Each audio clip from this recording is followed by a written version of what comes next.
कारगाहे हस्ती में लाला दाग सामा है। बर के खिर मने राहत खूने गर में दहका है। ये दीवान गालिब की गज़ल नंबर 155 है, जिसको आज हम पढ़ने की कोशिश करेंगे।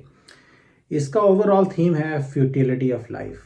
तो गालिब साहब कह रहे हैं कि हमें इस ज़िंदगी में या इंसान को इस हस्ती में, इस एग्जिस्टेंस में दुख दर्द और ज़ख्मों के अलावा कुछ हासिल नहीं होता। ये शायद उनका पर्सनल एक्सपीरियंस भी रहा हो, काफ़ी मुश्किल ज़िंदगी उन्होंने गुजारी।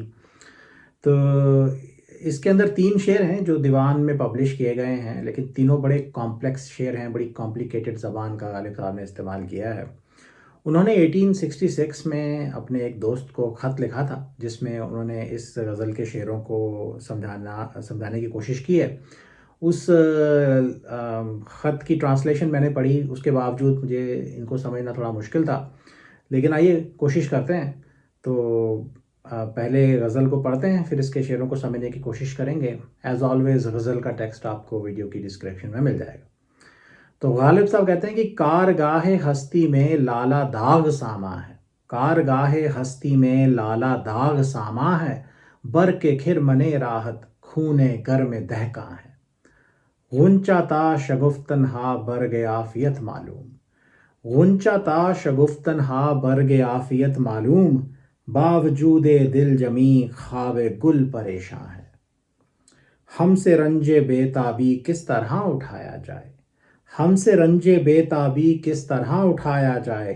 दाग पुश्ते दस्ते इज्ज शोला खस बदंदा है। तो ये थे 3 शेर। पहला शेर है कि कारगाहे हस्ती में लाला दाग सामा है। बर के खिर मने राहत खूने गर में दहका है। कारगाह का मतलब होता है किसी तरह का कारखाना, फैक्ट्री, वर्कशॉप, जहाँ पे आप अपने हाथों से मेहनत करते हैं। इस शेर के कॉन्टेक्स्ट में एक खेत, जहाँ पे एक किसान मेहनत करके फसल उगाता है, उसको भी कारगाह कह सकते हैं। कारगाह है हस्ती, हस्ती का एग्जिस्टेंस का कारखाना, वर्कशॉप। इफ़ेक्टिवली ये दुनिया जहाँ पे इंसान अपनी ज़िंदगी बिताते हैं, ज़िंदगी का कारोबार चलाते हैं, ज़िंदगी के कारोबार के लिए मेहनत करते हैं। और यहाँ पे हस्ती का खेत भी हो सकता है। और या फिर ओवरऑल इस हस्ती को, इस एग्जिस्टेंस को भी आप कारगाहे हस्ती कह सकते हैं। लाला कहते हैं ट्यूलिप को, या जो कि एक बड़ा खूबसूरत फूल होता है। दाग कहते हैं ज़ख्मों को, स्कार्स को भी कहा जाता है। जलने के निशान को भी दाग कहा जाता है। दाग सामा, कोई ऐसा इंसान जिसका सरमाया, जिसकी प्रॉपर्टी सिर्फ दाग हो, या जिसको ज़िंदगी में सिर्फ दाग ही हासिल हुए हों। बर्क कहते हैं बिजली को, लाइटनिंग को। खिरमन कहते हैं हार्वेस्ट को, फसल को, या पकी हुई फसल को भी कह सकते हैं। दहका कहते हैं किसान को। तो शेर है कि कारगाहे हस्ती में लाला दाग सामा है। बर के खिर मने राहत खूने गर में दहका है। तो इसका जस्ट ये है कि इस हस्ती में, इस ज़िंदगी में इंसान को दाग, ज़ख्म, दुख दर्द, इनके अलावा और कुछ हासिल नहीं होता। Existence itself is disastrous. तो यहाँ पे मैं मिर्ज़ा गालिब साहब का एक और शेर पढ़ना चाहूँगा, जो हमने कई गज़लों पहले पढ़ा था। मेरी तामीर में मुज़मर है एक सूरत खराबी की। खयूला बर के खिरमन का है खूने गर्म तहका का। तो पहली लाइन में वो कहते हैं कि मेरी तामीर में, मेरी बनावट में ही खराबी डाल दी गई है। मुझे बनाया ही ऐसे गया है कि मेरे नसीब में दुख दर्द सहने के अलावा और कुछ नहीं लिखा गया। तो मेरी बनावट में ही खराबी डाल दी गई है। और इमेजरी और एग्जाम्पल उन्होंने यूज़ किया है। कहते हैं खयूला बर के खिरमन का है खूने गर्म दहका का। या इसका मतलब यह है कि एक किसान फसल उगाने के लिए खेत में मेहनत करता है। उसकी मेहनत की वजह से उसके खून के अंदर गर्मी पैदा होती है। और गालिब साहब की इमेजिनेशन देखें, वो कहते हैं कि उस खून की गर्मी की वजह से आसमान में बिजली पैदा होती है। खून की गर्मी बिजली को दावत देती है, या बिजली को पैदा करती है। वो बिजली जो उसकी पकी हुई फसल के ऊपर गिर के उसको जला देती है। तो किसान की अपनी मेहनत ही कारण बनती है उसकी पकी हुई फसल की डिस्ट्रक्शन का, फसल के जलने का। तो इस शेर के अंदर दूसरी लाइन में गालिब साहब कहते हैं कि बर के खिर मने राहत खूने गर में दहका है। तो मिलती जुलती इमेजरी है। वो कहते हैं कि किसान का गर्म खून आराम की फसल पे बिजली गिराता है, या? तो आप मेहनत करते हैं ज़िंदगी में आराम पाने के लिए, और वही मेहनत आपके आराम की फसल को जला के बर्बाद कर देती है, या? तो देर इज़ नो एस्केप, या? तो आप चाहे जितनी कोशिश करें, आपकी अपनी कोशिश, आपकी अपनी मेहनत आपके आराम को डिस्ट्रॉय करने का कारण बनती है। और पहली लाइन में वो कहते हैं, कारगाह हस्ती में लाला दाग सामा है। इसका मतलब ये है कि और इमेजरी ये है कि जो लाले का फूल है, खूबसूरत फूल है, उसके सेंटर में एक काले रंग का निशान होता है। तो गालिब साहब के इमेजरी में वो उसके दिल के जलने का निशान है। जहाँ पे दिल हुआ करता था, वो दिल अब जल चुका है और एक जलने का निशान, एक दाग बाकी रह गया है। और इस शेर में वो कह रहे हैं कि कारगाहे हस्ती में लाला दाग सामा है, कि इस कारगाहे हस्ती में उस लाले के फूल को, खूबसूरत फूल को, इस दाग के अलावा कुछ हासिल नहीं होता। या तो लाला दाग सामा है, उसको सिर्फ दाग का सामान ही हासिल हुआ है। तो ऊपर से लगता है कि फूल बहुत खूबसूरत है, लेकिन उसका सामान, उसकी प्रॉपर्टी जो उसको हासिल होती है, वो सिर्फ दाग हैं। उसको सिर्फ ज़ख्म और दाग ही इस दुनिया में मिलते हैं, हस्ती में मिलते हैं। दोनों लाइनों के अंदर रिलेशनशिप इस्टेब्लिश करना थोड़ा कॉम्प्लेक्स है। कुछ पॉसिबिलिटीज़ हैं, वो ये हैं कि दूसरी लाइन में किसान का और फसल का जिक्र किया गया है। तो जो फसल वो किसान उगा रहा था, वो शायद लाले की ही फसल है, वो ट्यूलिप्स की ही फसल है, और जो उसके खून की गर्मी की वजह से जल के राख हो गई है। स्पेसिफिकली उन्होंने कहा है कि लाले के फूलों के आराम की फसल जल गई है। तो ये कनेक्शन हो सकता है।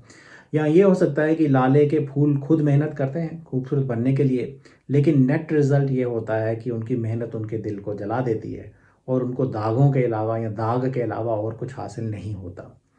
या सिर्फ ये बताया गया है कि खूबसूरती के पीछे एक दर्दनाक हकीकत छिपी होती है, दाग और जख्म छिपे होते हैं। जिस तरह इंसान के खून के अंदर या दिल में एक गर्मी होती है, शायद लाले के दिल में भी वो उसी तरह की गर्मी होती है जो उसको अल्टीमेटली जला देती है। तो इस कॉम्प्लेक्स इमेजरी के पीछे जिस्ट और थीम यही है कि इस हस्ती में इंसान को ज़ख्म और दुख दर्द के अलावा कुछ हासिल नहीं होता, और एक लाले के फूल की, किसान की मेहनत की और उसके फसल के जलने की इमेजरी को गालिब साहब ने बड़ी खूबसूरती से यहाँ पे इस्तेमाल किया है। शायद उनका पर्सनल एक्सपीरियंस इसी तरह का रहा हो, या और वो कहने की कोशिश कर रहे हैं कि इस एग्जिस्टेंस में, इस हस्ती में हम लोगों को ज़ख्म और दुख दर्द के अलावा कुछ हासिल नहीं होता, और हमारी कोशिशें, हमारी मेहनत ही कारण बनती हैं हमारे सुख चैन, हमारे आराम को जला के डिस्ट्रॉय करने का। कारगाहे हस्ती में लाला दाग सामा है, बर के खिर मने राहत, खूने गर में दहका है। तो बड़ा दुख से भरा शेर है। काफ़ी इसके अंदर निराशा की टोन है। तो अगला शेर देखें कि गुंचा ता शगुफ्तन हा बर्ग आफियत मालूम, गुंचा ता शगुफ्तन हा बर्ग आफियत मालूम, बावजूद दिल जमी ख्वाब गुल परेशान है। गुंचा कहते हैं कली को, फ्लावर बड को, या? तो एक फूल की ज़िंदगी की शुरुआत एक कली की शेप में होती है। इस शेर के अंदर वो एक फूल की, गुल की, गुलाब की ज़िंदगी की स्टेजेस के बारे में बात कर रहे हैं।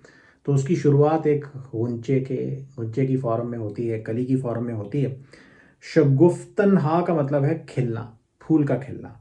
बर्ग पत्ते को, लीफ को कहते हैं, और सामान को, प्रोविजंस को भी कह सकते हैं।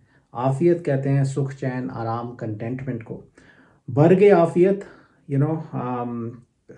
आफियत का पत्ता हो सकता है, लेकिन यहाँ पे जो सबसे रेलेवेंट मीनिंग है वो है आफियत का सामान, प्रोविजंस ऑफ कंटेंटमेंट। या तो जिस सामान की वजह से आपको इस ज़िंदगी में आफियत, सुख चैन, कंटेंटमेंट हासिल हो।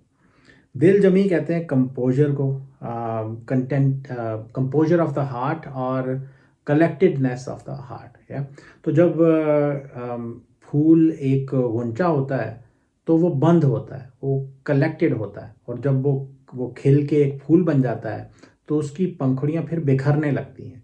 यहाँ पे एक गुंचे के दिल की बात की गई है जो कि बहुत कंपोज्ड होता है, कलेक्टेड होता है, और ऐसा दिल जो कि बिखरा हुआ ना हो, या तो उस स्टेज को दिल जमी कह सकते हैं, उस स्टेट को दिल जमी कह सकते हैं। तो शेर है कि गुंचा ता शगुफ्तन हा बरगे आफियत मालूम, बावजूदे दिल जमी ख्वाबे गुल परेशान है। तो पिछले शेर से मिलता जुलता शेर है कि इस ज़िंदगी में या ज़िंदगी की किसी भी स्टेज में आपको आराम नहीं मिलता, चैन की नींद आपको नसीब नहीं होती। और एक फूल की गुल की इमेजरी को इस्तेमाल किया गया है।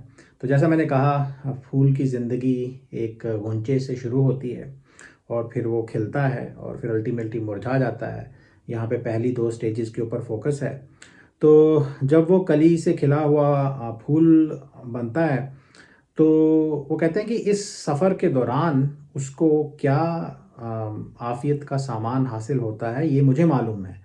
गुंचा ता शगुफ्तन हा बर्ग आफ़ियत मालूम, या कि गुंचे से लेके एक खिला हुआ फूल बनने तक क्या बर्ग आफ़ियत, क्या आफ़ियत का सामान गुल को हासिल होता है ये मुझे मालूम है। या इसकी इम्प्लीकेशन ये है कि मुझे मालूम है उसको आफ़ियत का कोई सामान हासिल नहीं होता, या उसको आराम चैन नसीब नहीं होता, बावजूद दिल जमी ख्वाब गुल परेशान है। या कि इसके बावजूद कि आपको देख के लगे कि उसका दिल कंपोज्ड है या बिखरा हुआ नहीं है, लेकिन असलियत ये होती है कि उसके ख्वाब परेशान होते हैं, उसकी नींद में परेशानी रहती है, उसको कभी चैन की नींद नसीब नहीं होती, उसको कभी ज़िंदगी में चैन नसीब नहीं होता। किसी न किसी बात से, किसी न किसी वजह से उसकी नींद हमेशा परेशान रहती है, चैन की नींद उसको नहीं आती।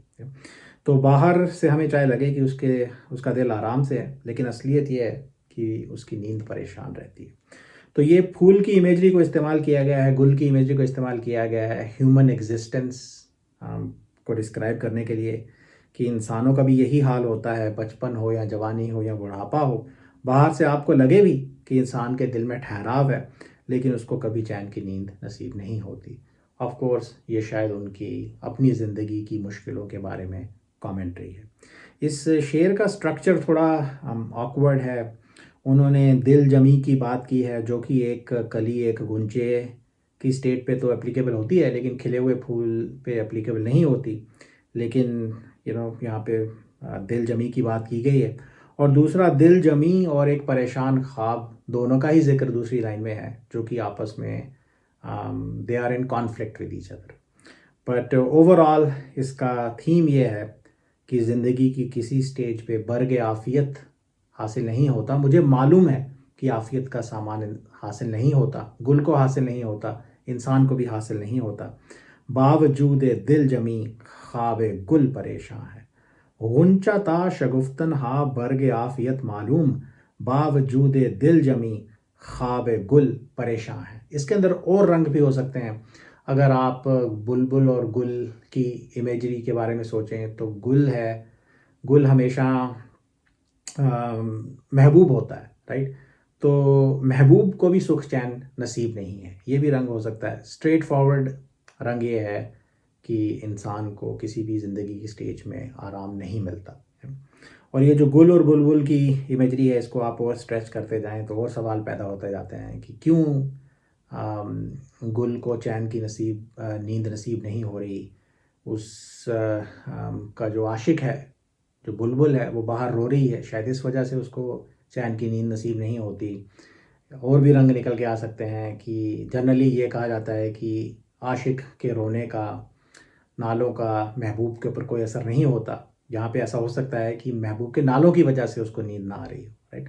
तो और पॉसिबिलिटीज़ भी पैदा होती हैं, बट जो स्ट्रेट फॉरवर्ड रंग है उसके बारे में हमने बात कर ली है। गुंचा ता शगुफ्तन हा बर्ग आफ़ियत मालूम, बावजूद दिल जमी ख्वाब गुल परेशान है। हमें ज़िंदगी की किसी स्टेज में आराम नहीं मिलता, चैन की नींद नहीं आती। आखिरी शेर देखें कि हमसे रंजे बेताबी किस तरह उठाया जाए, हमसे रंजे बेताबी किस तरह उठाया जाए, दाग पुश्ते दस्ते इज शोला खस बदंदा है। रंजे बेताबी का मतलब है बेताबी का, रेस्टलेसनेस का या कमज़ोरी का, दुख दर्द या।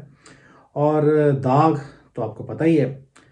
पुश्ते दस्त का मतलब है, दस्त मतलब हाथ, पुश्ते दस्त हाथ की पीठ, back side of the hand. और इज्ज कहते हैं कमज़ोरी को। तो पुश्ते दस्ते इज्ज का मतलब है कमज़ोरी के हाथ की पुश्त, back side of the hand of weakness. और शोला आपको पता है आग को कहते हैं।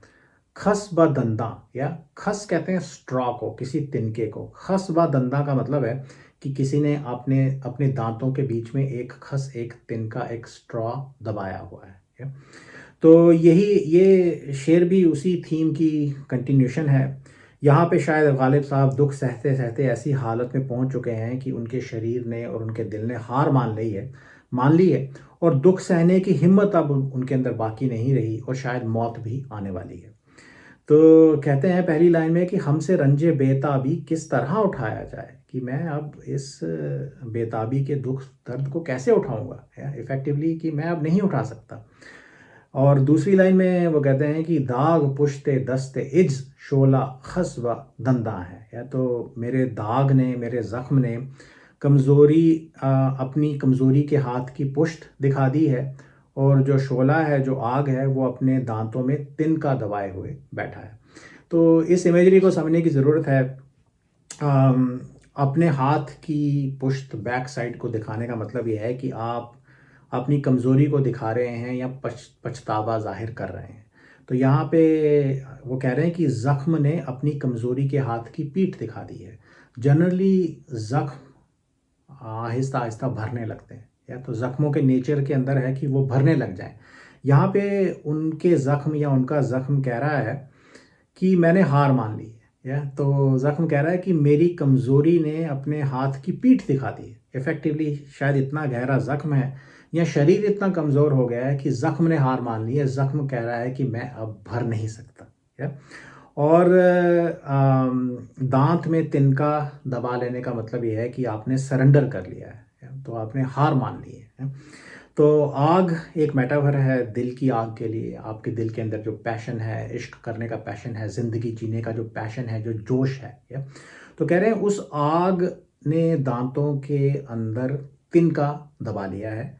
मतलब ये कि मेरे दिल की आग, मेरी ज़िंदगी में जो पैशन हुआ करता था, इट हैज़ सरेंडर्ड इटसेल्फ, या उसने भी हार मान ली है। तो ज़ख्म अपनी कमज़ोरी दिखा रहा है और दिल की आग ने हार मान ली है, सरेंडर कर लिया है। तो अब वो कह रहे हैं कि मतलब मेरी ज़िंदगी की ऐसी हालत हो चुकी है, इश्क के, ज़िंदगी के गम सहते सहते, ठोकरें खाते खाते मैं ऐसी हालत में पहुंच चुका हूं कि ना तो मेरे ज़ख्म अब भरते हैं और ना ही मेरी ज़िंदगी के, मेरे दिल के अंदर कोई आग, कोई जोश बाकी रही है। तो इस हालत में वो कहते हैं कि मैं बेताबी के दुख दर्द या ज़िंदगी के दुख दर्द अब उठा नहीं सकता, सह नहीं सकता है। तो शायद मौत आने वाली है और मौत के बाद शायद उनको आराम मिले। ज़िंदगी के दुख दर्द अब वो सह नहीं सकते, ऐसी उनकी हालत हो चुकी है। हमसे रंजे बेताबी किस तरह उठाया जाए, दाग पुश्ते दस्ते इज शोला खस बदंदा है। तो ये थी पूरी गज़ल। I hope it made sense. Thank you.